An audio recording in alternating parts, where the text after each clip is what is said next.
Why did you stop seeing what you were once born to perceive? When you entered this world, you couldn't speak. You didn't know what words meant. But you could read people with a precision most adults could never match. You sensed lies, recognized fear, felt desire, without books, without guidance. Just your raw perception, trained on the body before you.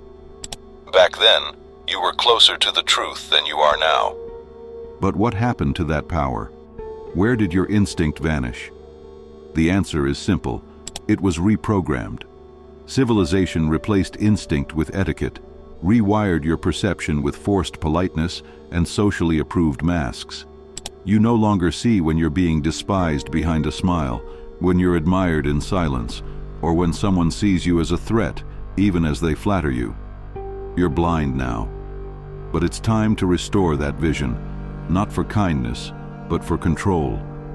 Thousands of years ago, when diplomacy meant survival, ancient rulers didn't trust what was said. People like Machiavelli, Genghis Khan, or Louis XIV understood. What goes unspoken matters more.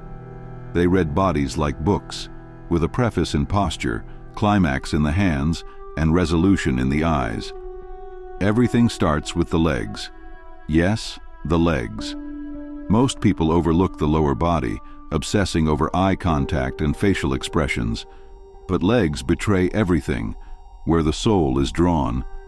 If the feet are pointed at you, you're of interest. If they veer away, you're just background noise. The distance between the legs? A comfort gauge.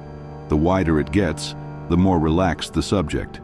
But push too far, and you hit tension, a boiling point. Then come the hands. Hands are weapons, and thus always governed by the subconscious. Watch the palms. When someone exposes their palms, they're unarmed, either a fool or someone who trusts you. When they hide them, something's being concealed, or feared, or lied about. Richard Nixon often kept his palms hidden during public speeches. He feared being exposed. And he was. Water brings truth to the surface, even when it's drowned. Here's another cue you must learn: the body's orientation. A person who's drawn to you will unconsciously lean in. Books, phones, elbows, fingers, all pointing your way. Just like in poker, the player with the winning hand pulls chips closer, the weak one pushes them away. Life mirrors this. The confident move closer, the unsure retreat. The face, theater of deception. Now the show begins. The face is the most dishonest part of the body, yet also the most expressive. Like a politician, it can lie, but always leaks the truth in its cracks. A chin pushed forward signals strength, dominance. Push back. A chin tucked down reveals anxiety, insecurity.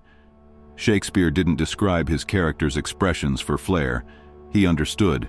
Facial tension is revelation. The forehead is tension's stage. A smooth forehead whispers calm. A furrowed one screams stress. And if someone smiles but their brow is tense, that's not a friend. That's a predator in costume. Smiles are masks. Real emotion bleeds through inconsistency, when zones of the face don't match. And finally, the eyes. This is no longer analysis, it's predation. Eyes are the only body part incapable of lying, which is why they're the hardest to read. Certainty, desire, fear, deceit, all are reflected here. But not everyone can see them. Observe the signals: narrowed eyes, suspicion, anger, inner alarm.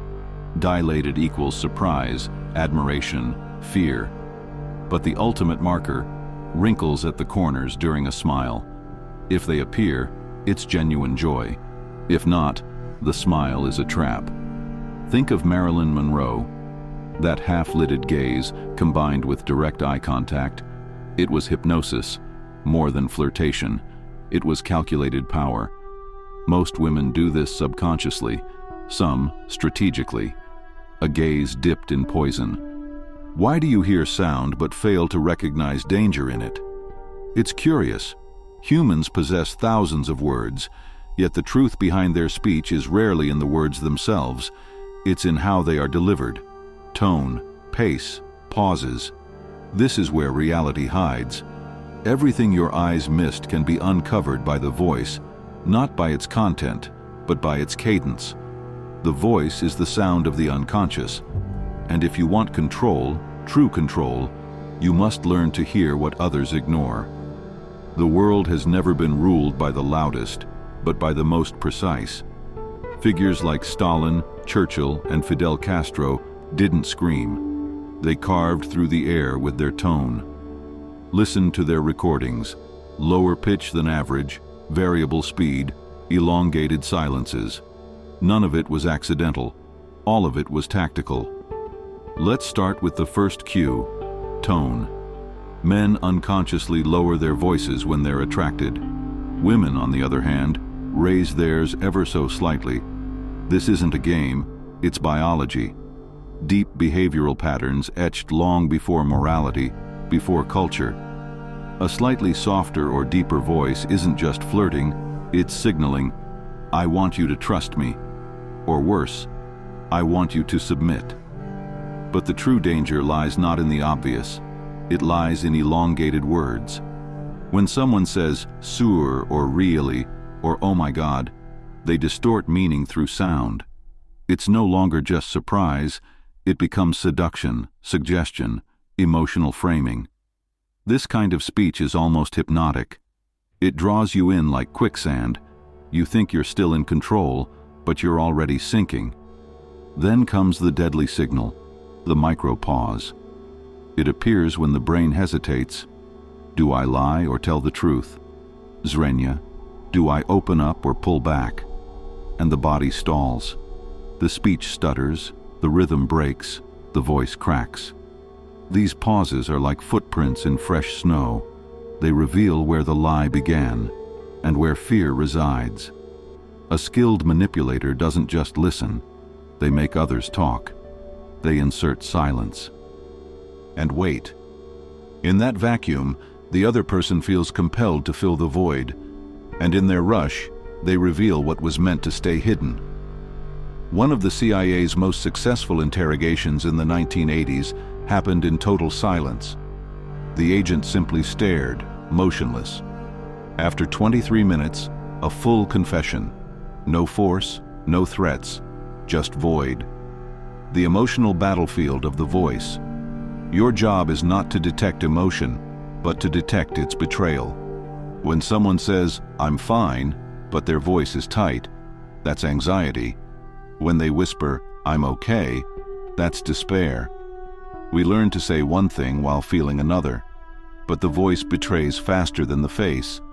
You must not only recognize fear, but its degrees. Not just interest, but its depth. Emotion is like a musical scale.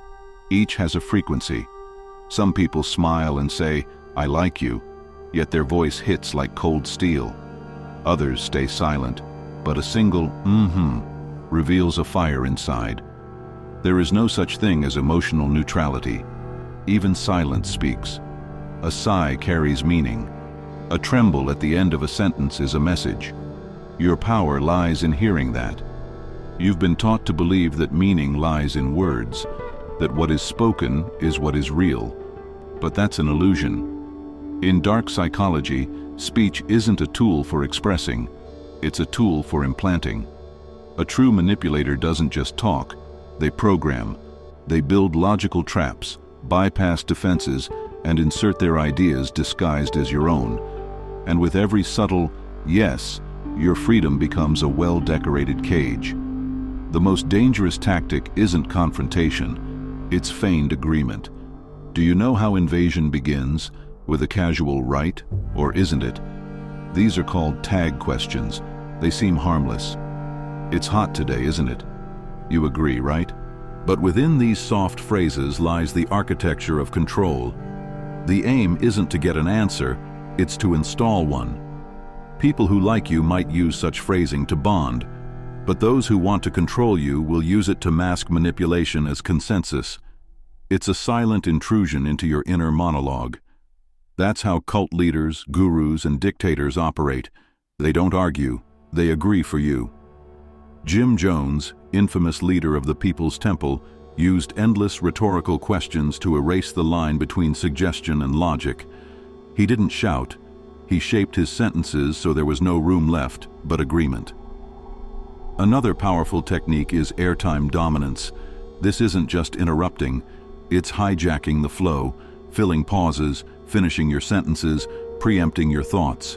For example, I think this might work. Exactly.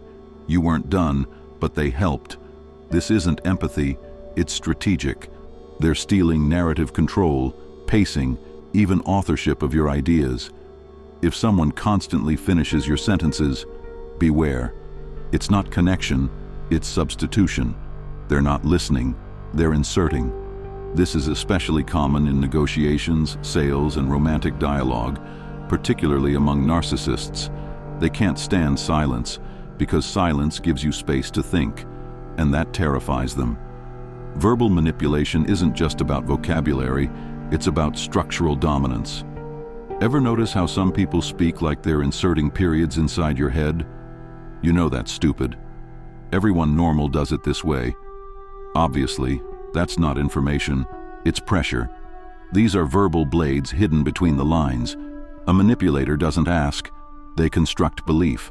They leave no space for alternatives.